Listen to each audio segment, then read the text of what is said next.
नमस्कार, मी अमृता दुर्वे. IBN लोकमत आणि crystal प्रस्तुत सलाम वीरांना या विशेष कार्यक्रमात आपल्या सगळ्यांचं स्वागत.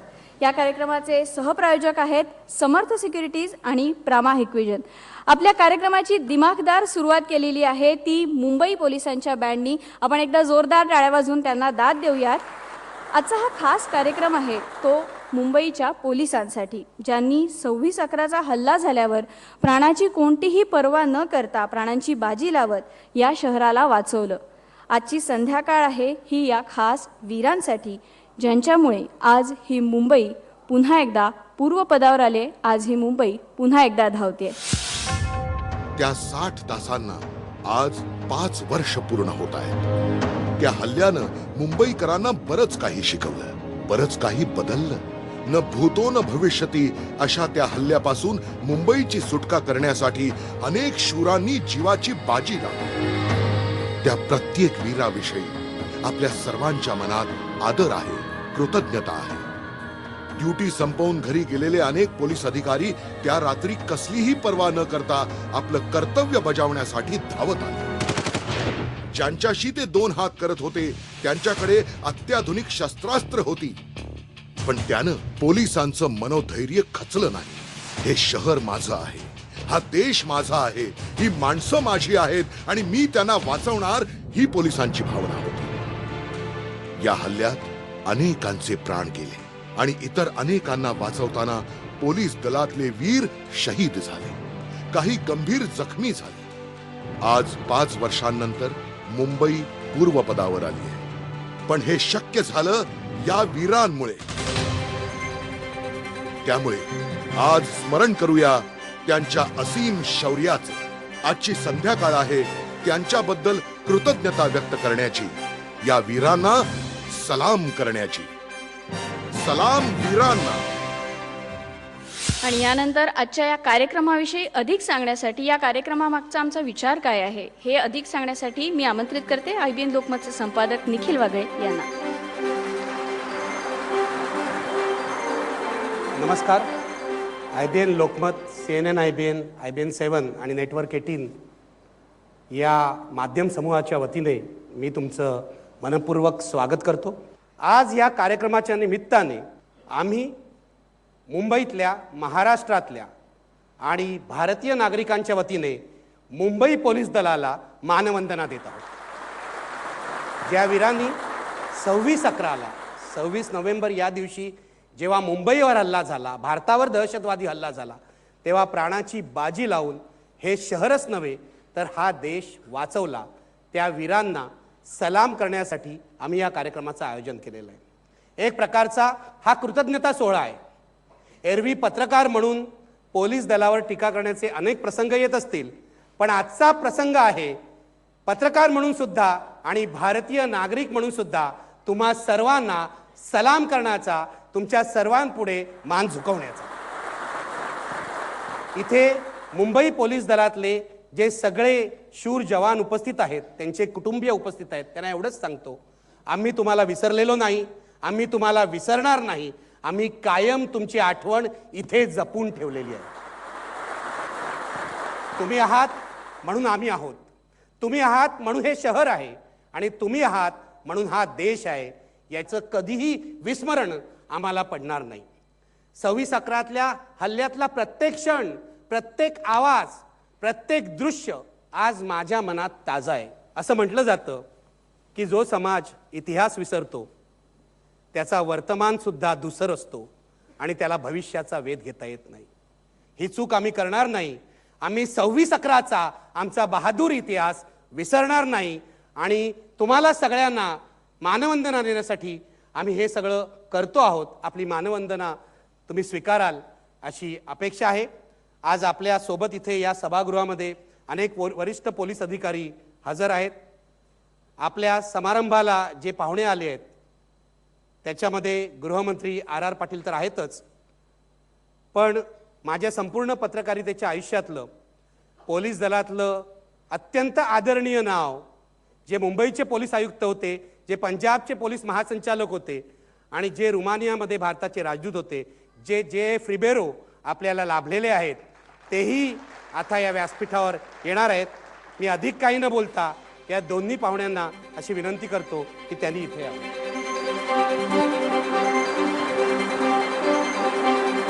माझ्या नेहमीच्या सवयीप्रमाणे या दोन आपल्या मान्यवर पाहुण्यांना दोन तरी प्रश्न विचारल्याशिवाय मी काय राहणार नाही. सुरुवात अर्थातच गृहमंत्री R.R. पाटील यांच्यापासून.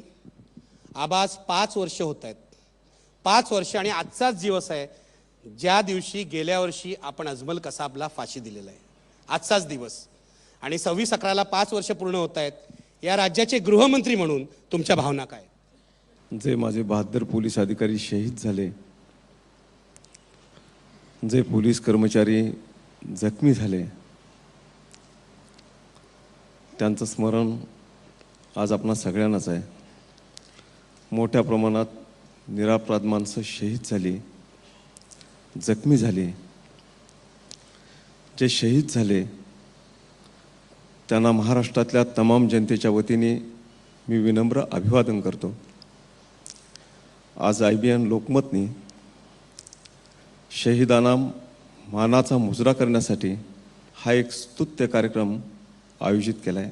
निखिलजी, प्रशिक्षित अतिरेक्यांच्या बरोबर लढण्याचं प्रशिक्षण आपण 26/11 पूर्वी आपल्या पोलीस दलाला खऱ्या अर्थाने दिलं नव्हतं. तशी शस्त्र आपण दिली नव्हती, पण या कमतरता असताना सुद्धा हातातल्या शस्त्रा इतकंच शस्त्र धरणारं मनगटसुद्धा तितकंच महत्त्वपूर्ण असतं. हे शहीद तुकाराम ओंबाळे यांनी कसाबला जिवंत पकडून जगासमोर सिद्ध करून दाखवलं. त्यांचं स्मरण करताना मला माझ्या वेगळ्या भावना असणं स्वाभाविक आहे. मी शक्यतो कोणासमोर न आणलेली एक गोष्ट आज आपल्या माध्यमातून राज्यातल्या जनतेसमोर आणीन. 26/11ला मी नंदुरबार जिल्ह्यामध्ये होतो. तत्कालीन DGनी आपल्या ATHचे लोक थोडेसे नाराज आहेत, आपण आपला दौरा रद्द करा आणि मुंबईमध्ये परत या. मी गृहमंत्री झाल्यानंतर माझ्या पोलीस अधिकाऱ्यांनी दौऱ्यावरनं मधूनच परत बोलवण्याचा प्रसंग हा माझ्या आयुष्यातला पहिला प्रसंग होता.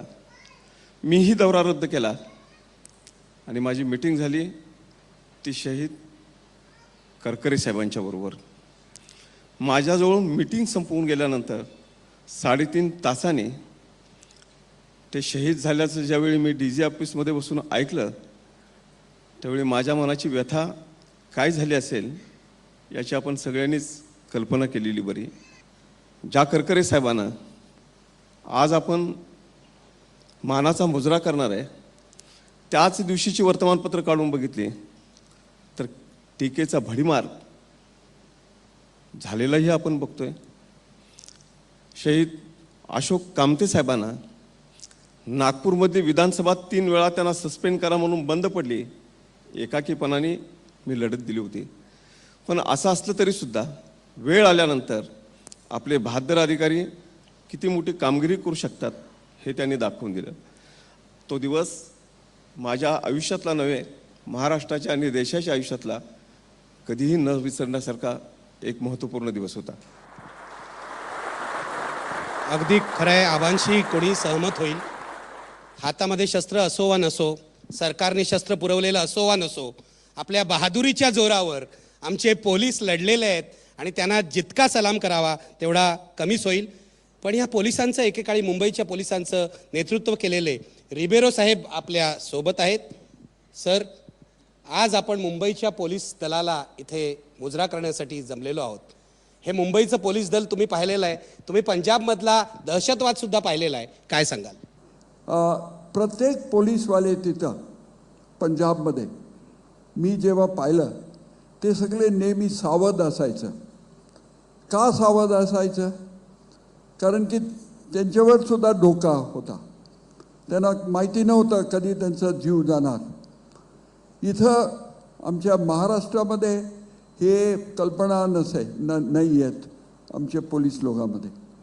कारण की ते आतंकवाद, खरा आतंकवादी ते पाहिलं नव्हता.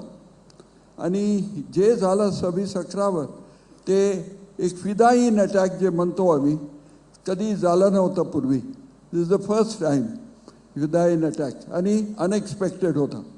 साहेबांनी सांगितलं की करकरे साहेब आणि कामटे साहेब ते दोन very big, I mean, they were really extraordinary officers. मी त्यांना दोघांना ओळखतो. कामटे साहेबांचा ग्रँडफादर म्हणजे आजोबा, त्यांच्या हाताखाली मी काम केलेलं आहे. So they are of different बहादुरी लोक आहेत. आणि त्याचप्रमाणे सदानंद दाते साहेब आणि राजवर्धन ते इथं बसलेले आहेत, आणि नांगरे पाटील, ते सगळे चांगले काम केलं आहे. आर पाटील साहेबांनी कबूल केलं. आणि प्रत्येक पोलीसवाले जे इथं आपण साजरा करणार आहेत आज, ते सगळे they are fit to be honoured. माझं advice to the constabulary and others is नेहमी मनात हे ठेवायचं आहे की कधी असा अटॅक होऊ शकतो. They should be ready for meeting such an attack at any time. आम्ही लिओपोल्डमध्ये आतमध्ये शिरलो. मृत डेड बॉडींचा पूर्ण सडा पडलेला होता. इतकी छिन्न विछिन्न परिस्थितीत डेड बॉडीज होत्या. ग्रेनेडचा ब्लास्ट झाला होता. तिथेच टेबलवर AK-47च्या 2 मॅगझिनही होत्या. त्यावरून आम्हाला समजलं की हा निश्चितच टेररिस्ट अटॅक आहे.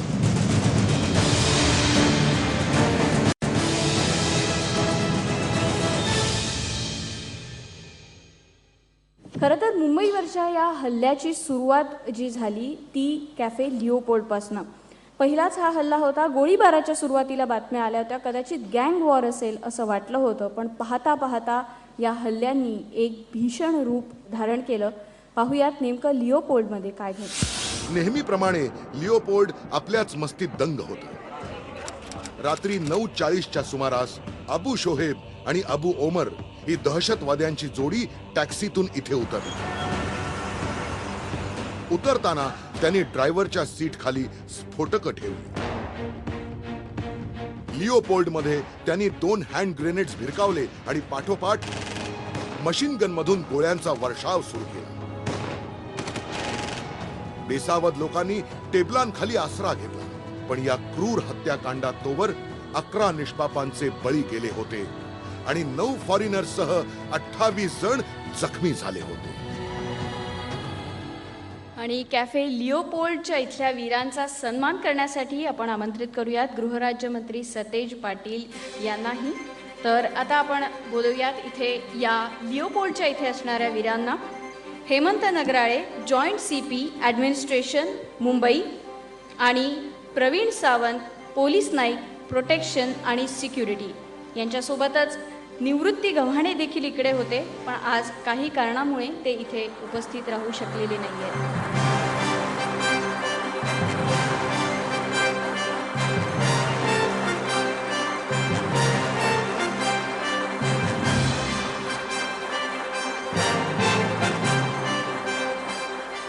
मला इथे सांगावं लागेल की लिओपोल्डवर जेव्हा हल्ला झाला, तुम्हाला लक्षात असेल मुंबईकरांच्या, तेव्हा पहिल्यांदा ते गँग वॉर आहे, 2 गटातलं युद्ध आहे, अशा बातम्या सगळीकडे पसरल्या होत्या. हेमंत नगराळे हे असे ऑफिसर आहेत की त्यावेळेला ते ड्युटीवर नव्हते, पण स्पॉटवर, लिओपोल्डच्या स्पॉटवर ते पोचणारे पहिले ऑफिसर होते. नाईट ड्रेसवर हा अधिकारी आमचा घरातून बाहेर पडला आणि स्पॉटवर पोचला. काय झालं नगराळे सर, पोलिसाचं जे कर्तव्य आहे ते तुम्ही सिद्ध केलं. तुम्ही ड्युटीवर नव्हतात, पण नाईट ड्रेसवर तिथे पोचलात. कुणाची झुंजायला गेला होता? धन्यवाद बागळे साहेब. त्या दिवशी मी कुलाबा पोलीस स्टेशनच्या वरच माझं रेसिडेन्स आहे, पहिल्या माळ्याला. मी क्रिकेटची मॅच सुरू होती ती बघत होतो, जेवत होतो, आणि एकदम स्फोटाचा आवाज आणि त्याच्यानंतर फायरिंगचा आवाज, आणि माझं सर्व्हिस रिव्हॉल्वर, ग्लॉक पिस्टल घेऊन मी खाली पडलो. माझी पहिली रिॲक्शन ही होती की जे जखमी झालेले आहेत त्यांना आधी तातडीने हॉस्पिटलमध्ये पाठवावं. मी PSI काकडे, आम्ही लिओपोल्डमध्ये आतमध्ये शिरलो. मृत डेड बॉडींचा पूर्ण सडा पडलेला होता. इतकी छिन्न विछिन्न परिस्थितीत डेड बॉडीज होत्या, जो ग्रेनेडचा ब्लास्ट झाला होता त्याच्यामुळे बरेचसे फॉरेनर लोकांचे जबडे आपल्या जागेवरून निखळल्यामुळे अगदी विचित्र असं वाटत होतं. तिथेच टेबलवर AK-47च्या 2 मॅगझिनही होत्या. त्यावरून आम्हाला समजलं की हा निश्चितच टेररिस्ट अटॅक आहे. त्यानंतर तिथून मी, काकडे आणि आमच्याबरोबर 2 कॉन्स्टेबल आम्ही ताज हॉटेलच्या मागच्या गल्लीने ताज हॉटेलच्या मेन एंट्रन्सपर्यंत गेलो. त्या मेन एंट्रन्सला एका टॅक्सीवाल्याने आम्हाला सांगितलं की साहेब, आत्ताच 2 लोकांनी इथे काहीतरी पिशवी ठेवलेली आहे समोर. आमच्या मनात शंकेची पाल चुकचुकली. मी आणि काकडे, नितीन काकडे, आम्ही दोघं त्या पिशवीच्या जवळ गेलो. आम्ही दोघांनी ती पिशवी उचलली. त्या बॅगमध्ये 7 किलो RDX होतं, जे 2:30 वाजता फुटणारं होतं. ती बॅग सुरक्षित स्थळी नेल्यानंतर मग मी कंट्रोल रूमला वॉकी टॉकीवर कॉल दिला की अशी अशी बॅग आहे, बॉम्ब डिस्पोजल स्क्वॉडला ताबडतोब परत पाठवा. त्यानंतर तो बॉम्ब निकामी करण्यात आला. त्यावेळेस मी MSCBमध्ये होतो डेप्युटेशनवर, चीफ विजिलन्स ऑफिसरच्या पोस्टवर.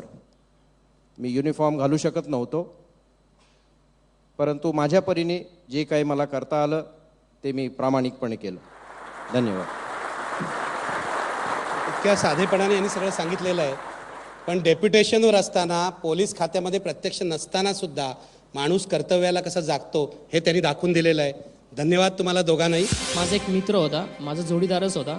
त्याच्या पायाला गोळी लागली आणि तो जागीच जखमी झाला आणि तो म्हणजे पडलाच तो खाली. माझ्यासुद्धा मांडीमध्ये गोळी लागली आणि तीसुद्धा आरपार केली. माझा पाय पूर्णपणे बधीर झाला. मला पण काय कळन असं झालं.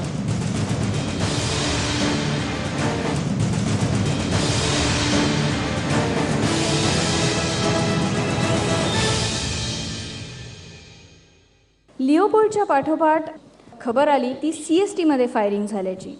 मुंबईतलं हे सगळ्यात गजबजलेलं स्टेशन आणि म्हणूनच त्याला अजमल कसाब आणि अबू इस्माईल यांनी आपलं टार्गेट बनवलं.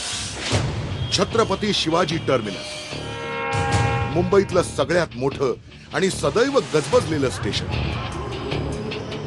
दहशतवाद्यांच्या दुसऱ्या जोडीचं हेच टार्गेट होतं. रात्री 9:15च्या सुमारास हे स्टेशन ऑफिसमधून घरी जाणाऱ्यांच्या गर्दीनं तुडुंब भरलेलं होतं. अजमल कसाब आणि अबू इस्माईल 9:50च्या सुमाराला टॅक्सीनं इथे पोहोचले. त्यांनीही उतरताना टॅक्सीत स्फोटकं ठेवली. CSTच्या मेन लाईन जवळच्या टॉयलेटमध्ये जात त्यांनी तिथेही स्फोटकं ठेवली आणि मग मेन हॉलमध्ये जात hand grenade भिरकावला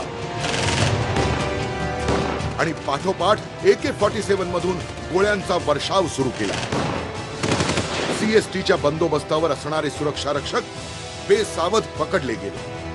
inspector Shashank Shinde आणि त्यांच्या सहकार्यांनी निर्भीडपणे दहशतवाद्यांच्या AK-47चा सामना त्यांच्याकडच्या जुन्या रायफल्स आणि दंडुक्यांनी केला.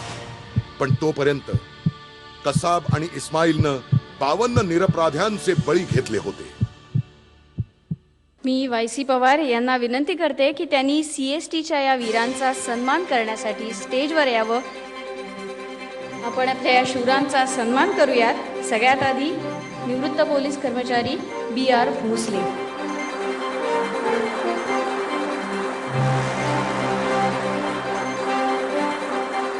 AD Kale, police Naik, Kurla police station.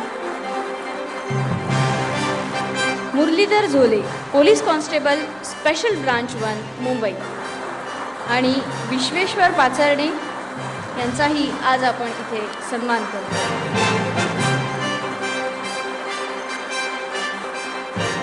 तुम्हाला माहिती आहे छत्रपती शिवाजी टर्मिनसवर किती गर्दी असते आणि अशा वेळेला अतिरेकी हल्ला झालेला आहे हे लक्षात घेऊन गाड्यांमधून येणाऱ्या लोकांना त्या रेल्वे स्टेशनवरून बाहेर काढणं हे मोठं काम. अन्यथा ते झालं नसतं तर आणखी किती लोकांचे बळी गेले असते हे सांगवत नाही. या दोघा साध्या दिसणाऱ्या पोलिसांनी कित्येक लोकांचे जीव वाचवलेले आहेत.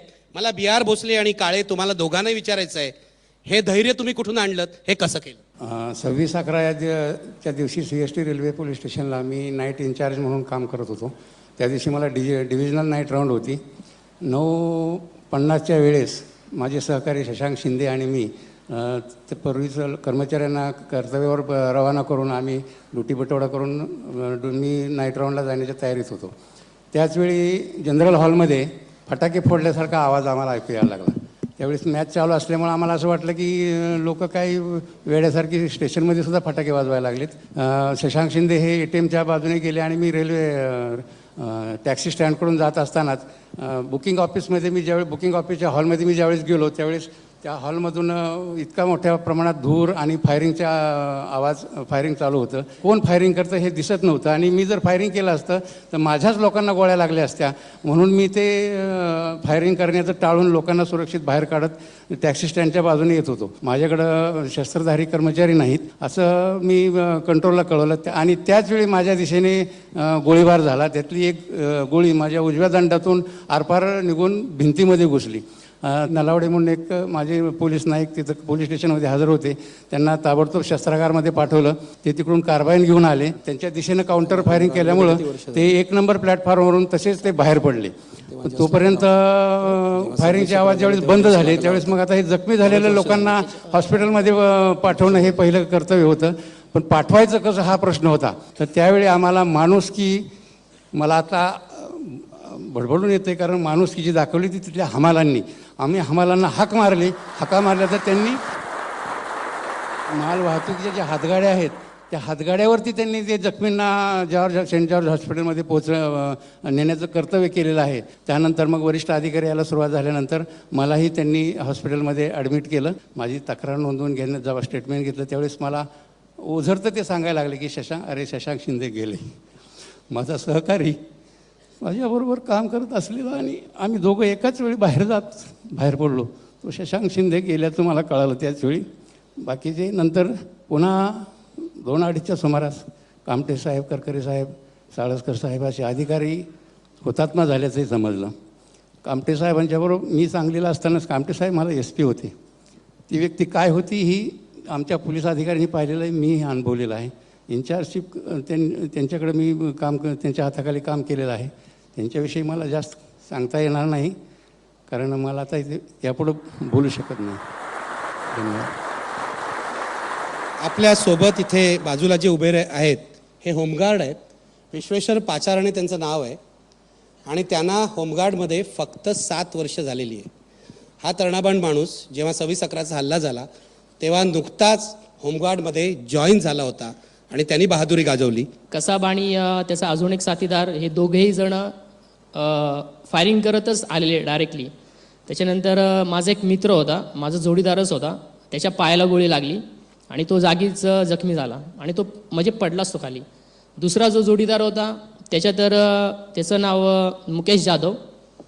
त्याच्या तर पाठीमध्ये 4 गोळ्या लागल्या आणि तो तर ऑन द स्पॉट तो तर खालीच पडला. माझ्यासुद्धा मांडीमध्ये गोळी लागली आणि तीसुद्धा आरपार गेली. त्याच्यानंतर माझा पाय पूर्णपणे बधीर झाला. मला पण काय कळण असं झालं पण जेवढं होईल तेवढं सर्वांना वाचवण्याचा मी प्रयत्न केला. मला इथे उभं राहिलेलं असताना क्षणोक्षणी आश्चर्य वाटतंय. कुठेतरी कापलं, कुठेतरी छोटंसं लागलं तर त्याचा बाऊ करणारे आपण. याच्यासारखी तरुण मुलं सांगतायत माझ्या मांडीमध्ये आरपार गोळी गेली आणि इतक्या सहजपणे सांगतायत. खऱ्या अर्थाने शौर्याचं हे प्रतीक आहे. पण मला असं वाटतं की एवढ्यावर CSTची ही कहाणी संपत नाही आहे. त्यांचा उल्लेख झाला ते शशांक शिंदे आज आपल्यात नाही आहेत. त्यांचे कुटुंबीय इथे आलेले आहेत. शशांक शिंदेंची पत्नी यांना मी विनंती करते त्यांनी स्टेजवरती यावं.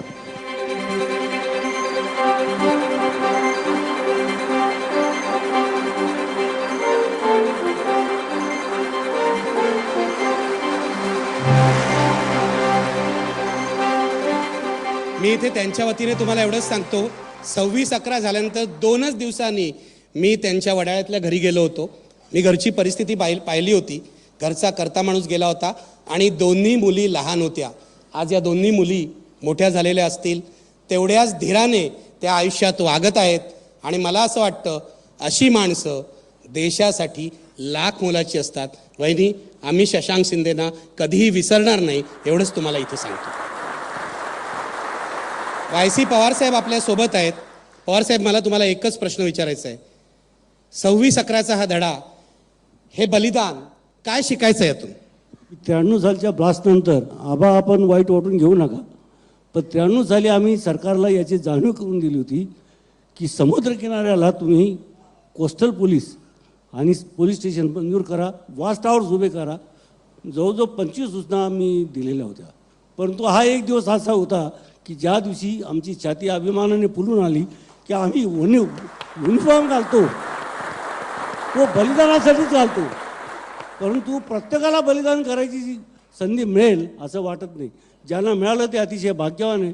जरी त्यांच्या कुटुंबाच्या दुःखात मी सहभागी आहे, परंतु आमची मान अभिमानाने वरती आली आणि आम्ही सरकारला, जनतेला छाती ठोकपणे सांगू शकतो की आमच्यात रक्त आहे, आमच्या मनगटामध्ये ताकद आहे. फक्त आमचे मनगटं पिचवू नका, आम्हाला ताकद द्या आणि आम्हाला कष्ट करू. मी 2 शब्द. आबा, मला एवढंच विचारायचं आहे. शशांक शिंदेना 2 मुली आहेत आणि त्या मुली लहान होत्या जेव्हा 26/11 झालं त्यावेळेला. उद्या या मुलींना कसलीही गरज पडली, त्यांनी तुम्हाला हाक दिली, तर तुम्ही त्याला प्रतिसाद द्याल का? आम्ही आता निर्णय घेऊन ठेवला आहे. हे जे शहीद झालेले जवान आहेत, ह्यांची जी मुलं आहेत, यांचं जे क्वालिफिकेशन असेल, अगदी क्लास 1 ऑफिसर होण्याचं असेल, तर थेट ऑर्डरी आम्ही दिलेल्या आहेत आणि या मुलींच्यासाठी सुद्धा देण्याचा निर्णय आम्ही अगोदर आत्ताच घेऊन ठेवला आहे. ज्यावेळी या मुली ग्रॅज्युएट होतील त्यावेळी शासनामध्ये क्लास 1 ऑफिसर होतील. त्या मुली शासनामध्ये क्लास 1 ऑफिसर होतील. आजचा दिवस, तारीख लिहून ठेवा. हे रेकॉर्ड केलं जात आहे. निश्चितपणे सरकार आपलं आश्वासन पूर्ण करेल आणि आपलं कर्तव्य पार पडेल अशी मला आशा आहे. थँक्यू. शहीद अंबादास पवार यांच्या पत्नी कल्पना यांना त्यांना विनंती आहे त्यांनी स्टेजवरती यावं.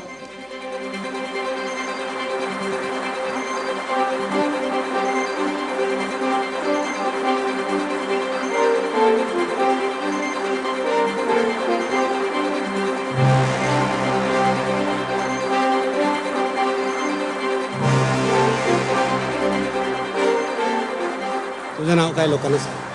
विवेक पवार. मोठ्याने. विवेक पवार अंबादास. विवेक अंबादास पवार असं तू नाव सांगतोय. ताई, प्रसंग कठीण आहे मला माहिती आहे, पण तुम्हाला लोकांना काय सांगायचं आहे? ठीक आहे, त्यांनाही काही सांगायचं नाही आहे. शब्द वाचून कळले सारे अशी अवस्था आहे. आपण पुन्हा एकदा टाळ्या वाजवूया आणि त्यांना आपण त्यांच्या बरोबर आहे ते सांगूया. त्यानंतर आपण आमंत्रित करूयात शहीद मुरलीधर चौधरी यांच्या कुटुंबियांना. शहीद मुरलीधर चौधरी यांच्या पत्नी आज इथे आलेल्या आहेत. त्यानंतर आपण बोलवूयात शहीद मुकेश जाधव यांच्या कुटुंबियांना. त्यांचे बंधू चंद्रशेखर जाधव इथे आलेले आहेत.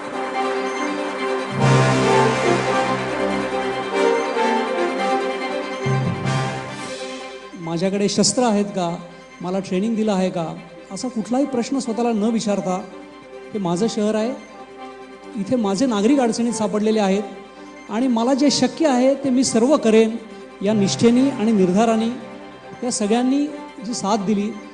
त्यामुळे मला असं वाटतं मुंबई पोलिसांनी आम्हाला एक संधी मिळाली त्या दिवशी काम करण्याची.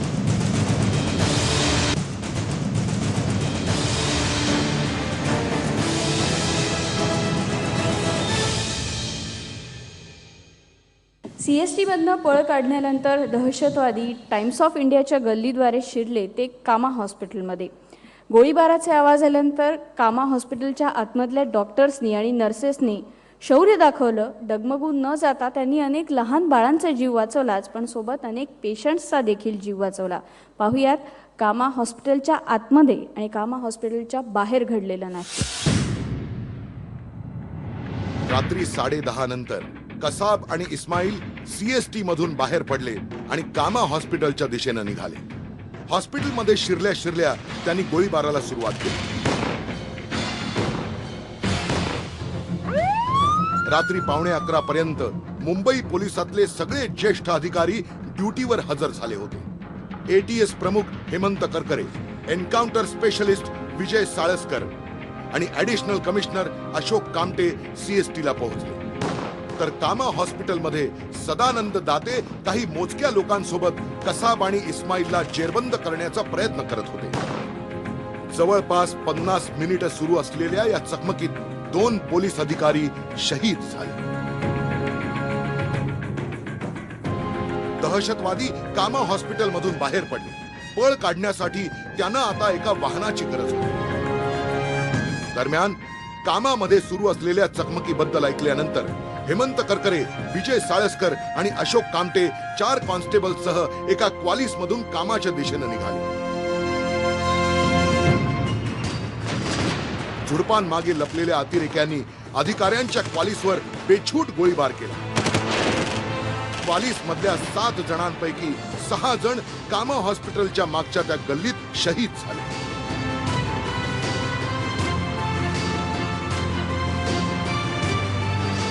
गाडीतल्या अधिकाऱ्यांना बाहेर काढत गाडी घेऊन अतिरेक्यांनी पळ काढला। जे हॉस्पिटलचे डीन डॉक्टर तात्याराव लहाने यांना मी विनंती करतो की त्यांनी कामा हॉस्पिटलच्या इथल्या शूरांचा सन्मान करण्यासाठी स्टेजवरती यावं। आता आपण सगळ्यात आधी सन्मान करूयात doctor Sadanand Date, joint commissioner कायदा आणि सुव्यवस्था मुंबई।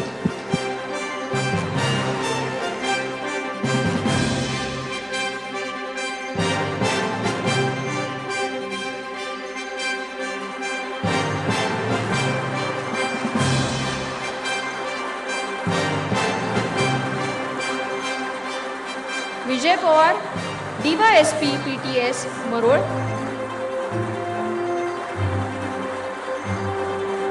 विजय Shinde, police inspector, Thane police commissionerate.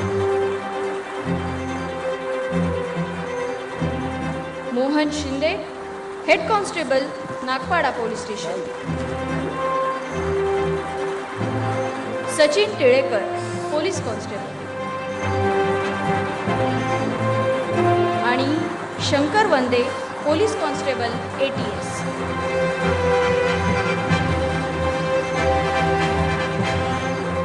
कामा हॉस्पिटलमधली ही झुंज जी आहे ती किती महत्त्वाची होती आपल्या सगळ्यांना माहिती आहे। 50-60 मिनिटं शर्थीनं तिथे अतिरेक्यांना रोखलं नसतं तर तिथे असलेल्या रुग्णांचं काय झालं असतं याची कल्पना करवत नाही। दाते सर, मी तुम्हाला कोणताही प्रश्न विचारणार नाही, पण त्या प्रसंगाबद्दल तुम्ही मुंबईकरांना सांगावं। त्या दिवशी रात्री जेव्हा मी कामा हॉस्पिटल